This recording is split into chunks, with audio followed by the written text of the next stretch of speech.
From the station working for you, this is Good Morning Indiana, streaming now.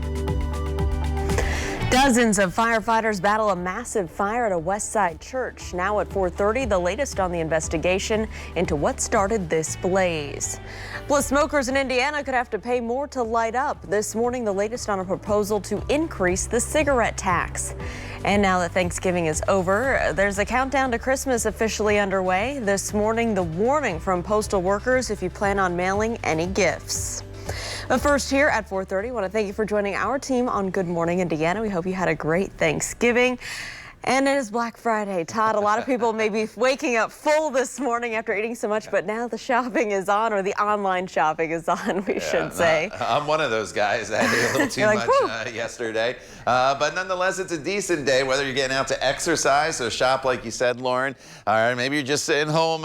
It's going to be a decent day for us today across the area. I think we'll work some more sunshine back into the forecast, at least compared to yesterday when we had all those clouds around. Temperatures this morning are in the 40s. We're right at 45 in Indy, 42 in Peru, 43 is the current temperature in Lafayette. And when you look at the big picture here, there's no real weather makers out there. There's just some lingering cloud cover in spots. And so today's going to be one of those days where we'll probably have overcast skies at times, and then we will start to see the clouds thin. We'll get some sunshine in, then the clouds move back. So overall, partly cloudy, and temperatures will be pretty seasonable for us as we work our way throughout the course of the day today. A little bit of a chill in the air this morning, but then partly cloudy skies. We should be right around 47 degrees by the noon hour, as high temperatures later on this afternoon, they will be topping off in the low 50s across most of the area. Lauren. All right, Todd, thanks. Let's take a live look right now at traffic. This is I-69 at Campus Parkway. This is up near Hamilton Town Center, and it looks like traffic right now is pretty quiet. So maybe you're heading there to go shopping this morning or later today.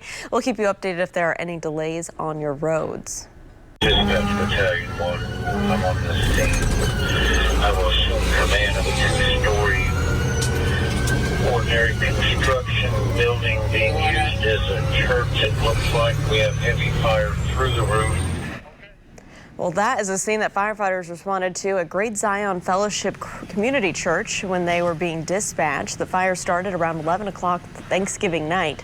The church is located on Harding Street, just north of Birdsall Parkway. The church's pastor says about 70 people attend the church, but they've been holding services online since June. Nobody was inside the church when the fire started. It took firefighters more than an hour to get the fire fully under control. IFD says the ATF will be called in to assist in this investigation, which is standard procedure. Also new overnight, Metro Police detectives are trying to figure out what led to a gunfire on the city's west side. That gunfire sending one man to the hospital just after midnight. The shooting happened along West 30th Street, just west of MLK. Police say that a man in his 30s was rushed to the hospital in serious but stable condition. Investigators say the gunfire may have started as a domestic incident.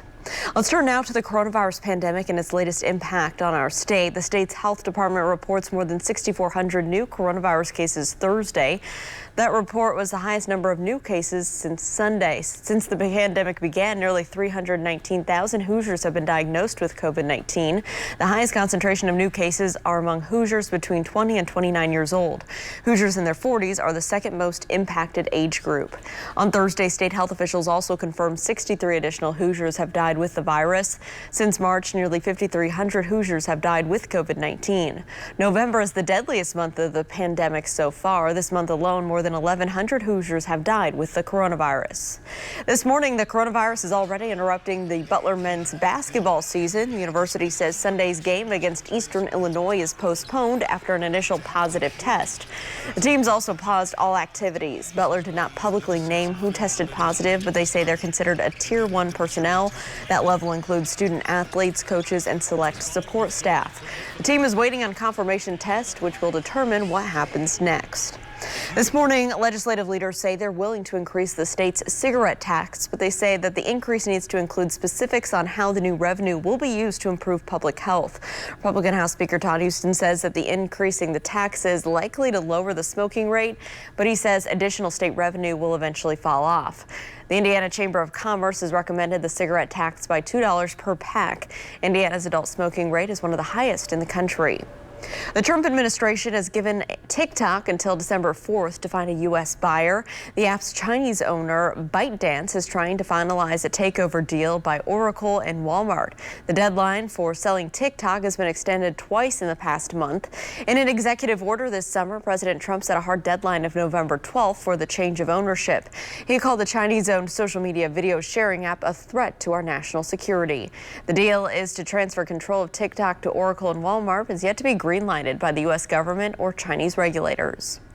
After a hectic year for the U.S. mail between the pandemic and the election, the Postal Service is recommending that you mail your holiday gifts a little bit earlier. The week of December 14th is expected to be the busiest time for mailing, shipping, and delivery. A record number of online shoppers is pushing the Postal Service to expand Sunday deliveries. Mail carriers will also be delivering Priority Mail Express packages on Christmas Day for an additional fee. If you're sending your first-class mail, the recommendation is the deadline to ship is December 18th. Starting December 19th, it's recommended that you use Priority Mail to make sure your packages arrive before Christmas. The Postal Service's social media sites have tips on and videos on how the latest information is on holiday shipping. This morning, one of Butler's all-time leading scorers is heading to the Indiana Pacers. ESPN reports that Kellen Martin has signed a 2-year contract with the Blue and Gold. This is video of when Martin practiced with the Utah Jazz during 2018's Summer League. Martin graduated from Butler as the second leading scorer in the program's history. He helped lead the Bulldogs to an NCAA tournament each of his 4 years at Butler. Last season, Martin played for the Minnesota Timberwolves and averaged 6.4 points in 31 games. This weekend, it's all about saving big cash. Just ahead this morning, how small businesses are hoping that you'll support them. Todd. And Lauren, all is quiet on this day after Thanksgiving here across central Indiana. No storms to talk about and even some sunshine working its way back into the forecast. But our focus really takes us to the end of the weekend and next week, as we could see the potential of our first snow across the area. We'll talk all about it coming up in your WRTV Storm Team forecast.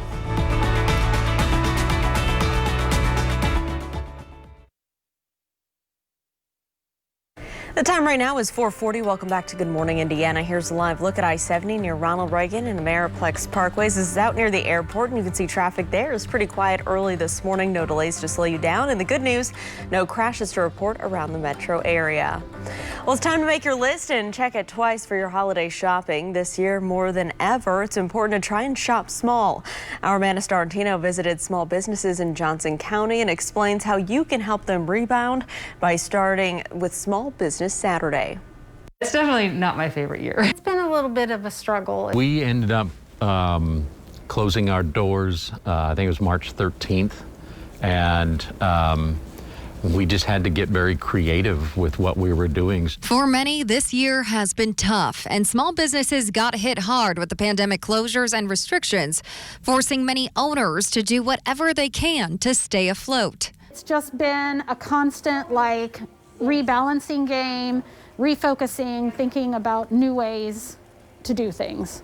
It's hard every day to kind of come and make up a new thing, and how do I change my business from something that has been working to what fits in today's society. So we're all under a lot of strain to adjust and pivot. Whatever we can do to continue to bring in funding is what we have to do, and we just have to struggle through it. Without the Small Business Association's COVID response loans, the Paycheck Protection Program, and the Economic Injury Disaster loans, a lot of small businesses that spoke to us say they would not have been able to survive to this point. It was the most difficult year I've ever had to manage. For us personally, it was more of a staffing issue, trying to keep everybody that you wanted employed, and then that way when you reopen, that everybody was available to you.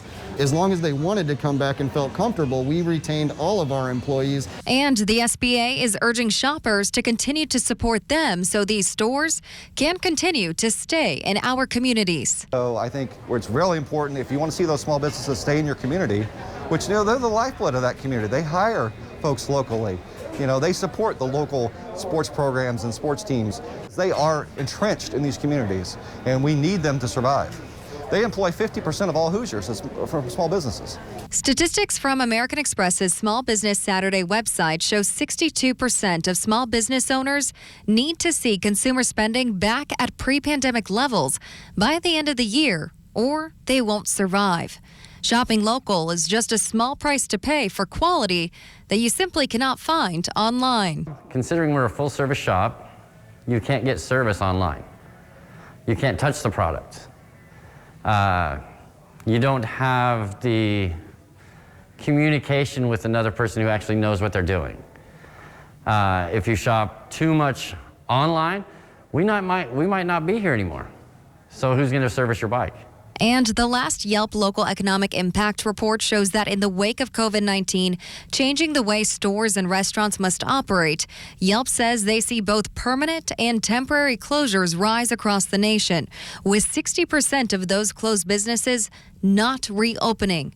That is almost 100,000 businesses that are now closed for good across the U.S. We just go day by day. That's all you can really do right now and see how things turn out for you. Many Hoosier small businesses are asking shoppers this year to support their neighbors, shop small, and put your community first so we can all rebound together. We are just really trying to say this has to be a way of life. If you love having a thriving community and downtown shopping district, places to eat, you have to think of them first. Part of it is your community and the community getting together and saying this is an important place. This is something that we have gone to all our lives, and we need to keep it going. I just would like everybody to know that every time they shop small, they really are encouraging the business owners in a way that they might not realize. By responding to the efforts that we've made either on social media or advertising and coming in and actually shopping with us, it means the world to us. Working for you in Johnson County, Amanda Starrentino, WRTV News. Well, store managers and owners say to shop early this year, especially if you have to order anything since supply chains and shipping times are slow with COVID-19 restrictions in place.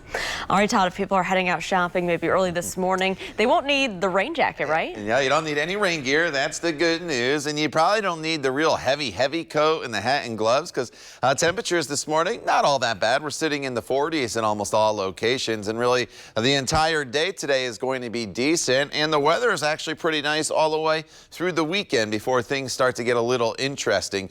Here, quiet weather through Sunday night, a wintry mix, and I should say Monday snow potential there, which we'll dive into in more detail coming up here in just a minute or two. Outside right now, still have some lingering cloud cover out there, 45 degrees. That's the current temperature, just a light wind out of the south, west at 8 miles per hour, and temperatures are in the 40s anywhere you go. 43 right now is the current temperature in Richmond, 47 in Bloomington, 45 in Greencastle, as well as Martinsville, and as you work your way up into Lafayette and the Tipton area, the temperature sits at 43 degrees. Where are temperatures going today? Well, pretty similar to yesterday.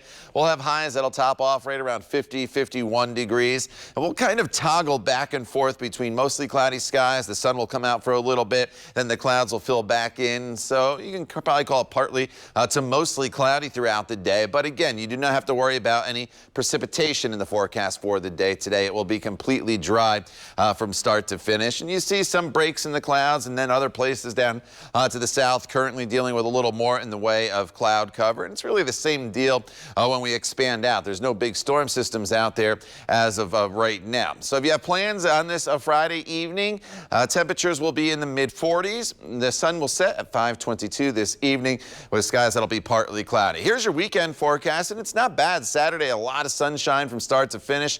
Temperature of 47 degrees. Sunday, the clouds will increase throughout the day. The temperature will top off right around 49 degrees. Now, once we get into Sunday night and Monday, we are going to have this storm system that's going to impact. We were talking about this yesterday, and we were talking about phasing. And I know that's kind of a bigger word that many of you may not understand when it comes to weather, but there's two areas of low pressure, the main low, and then we have an upper level low, and where they phase together is going to determine where the heaviest of the precipitation is going to be. The latest model runs have us just kind of dealing with the upper level low, and the main low, which will be along the East Coast, is always going to be the stronger one, and then it pulls the moisture towards that main low. So this will come in as probably a wintry mix early Monday morning, then going over to snow. But my thinking now is that the heavier snowfall totals are probably going to be across Ohio rather than central Indiana. Now, I still do think we'll see some snow throughout the day on Monday, but I'm not thinking as much as potentially there was yesterday because of the stronger low taking over here along the East Coast. One thing we will have to watch out for, though, on Tuesday is going to be some lake effect snow that is kicking in. But I do think we will see some accumulating snow. Keep in mind, temperatures have been well above freezing, so during the daylight hours, it may be tough for the snow to accumulate on the roadways unless it's really, really heavy, but it could start to accumulate on the grass. But look at these temperatures next week. Monday, Tuesday, Wednesday, and Thursday, highs will only be in the 30s. And come Wednesday morning, temperatures could be in the teens, Lauren, across many locations here in central Indiana. All right, Todd, thanks so much. Let's take a look at traffic. Things are pretty quiet right now. This is I-465 and Emerson Avenue down in Beech Grove. You can see traffic there is traveling smoothly in all directions. No delays to slow you down. So let's take you up to Hamilton County, US 31 here. A live look near 151st Street. Traffic is traveling up to speed there, both northbound and southbound. We'll keep you updated if there are any trouble spots you need to avoid. Virtual learning appears to be failing many students, and it's showing in report cards. Large school districts across the country say they're seeing more students fail classes when they switch to online schooling. Fairfax County Schools in Virginia posted an analysis of grades so far this year compared to last. The number of middle and high school students failing in at least 2 classes has nearly doubled. Similar reports have also come out of places like Houston and St. Paul, Minnesota. The pandemic has also taken a toll on national testing. Reading and math tests given to students to determine the nation's report cards are being postponed until 2022. The National Center for Education Statistics says widespread remote learning and health protocols would have added big complications and costs. The tests use shared equipment and outside proctors. They typically go to schools to administer them. Hundreds of thousands of 4th and 8th graders were slated to be part of the national testing early next year. And as we continue through the holiday season, you may want to think about discussing the health history of your family. While the topic may not be easy to discuss, health experts say it's key in knowing what health conditions your family may run into. That includes everything from heart disease to high blood pressure, cancer, and more. Health officials say this year, more than ever, it's vital to have those tough conversations. I think it's particularly important this year in the COVID landscape because the last thing we want are additional conditions for a person to face if they're already exposure for COVID. You make it clear that it's really in everybody's best interest that we know what diseases that the aunts and uncles and the grandparents and everybody faced is really to everybody's benefit. Then maybe it's a little easier to have the conversation. The Caregiver Action Network says you also want to make sure you're asking questions. This includes making sure family members don't have bills piling up and removing any hazards which could lead to a fall. Staying active during the pandemic may be difficult, but the World Health Organization says it's important to keep moving. WHO released new physical activity guidelines recommending that adults get at least 150 minutes of moderate to vigorous exercise a week. For children up to 17, the WHO recommends at least 60 minutes of moderate to vigorous exercise each day. The organization says the guidelines are aimed at preventing non-communicable diseases, which are a major risk factor for morbidity and mortality for COVID-19. Well, the young boy in North Carolina is putting his spin on Christmas cards. Just after the break, the reason behind this special touch. And a Westfield couple continues to expand their mini golf business even as warmer days come to a close. Coming up, all new at 5, why they consider their latest addition to a hole-in-one. It is 4:51 here on your Black Friday. We're right back after the break.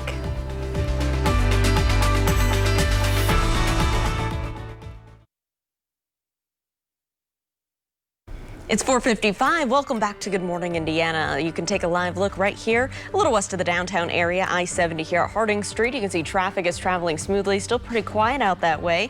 We'll keep you updated if there are any crashes for your Black Friday commute. This morning, a 9-year-old boy is taking an extra step to customize Christmas cards for the See After School program. Hudson Weisner is blind, and he attends a program in Charlotte, North Carolina. Program directors say that he and other children who are blind learn about technology, helping them finish their homework and enjoy fun activities. This program is selling Christmas cards online to raise money for the program, but Hudson is adding his own touch to the cards. His cards include the words Happy Holidays in Braille. These are Christmas cards and how I braille them. So first I press my space bar 3 times and then I write .6 twice, which means the word is capitalized. And then HAPPY. Braille is the way that blind people write, and that's how I do it. Well, in addition to Hudson's special edition, the cards have the handprints of children who attend the program. Very sweet.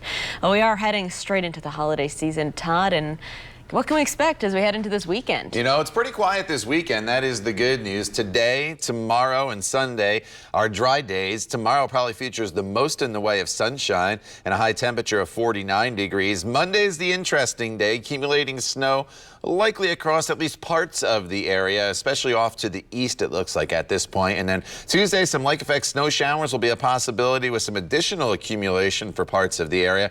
But the overall trend next week, look at the temperatures. Highs only in the 30s. Low temperatures will be in the 20s and 30s, and maybe even Wednesday morning down into the teens. So December is going to come in on a very cold note. We'll talk more about this forecast in detail for you coming up when Raphael joins us here at 5 o'clock on Good Morning Indiana.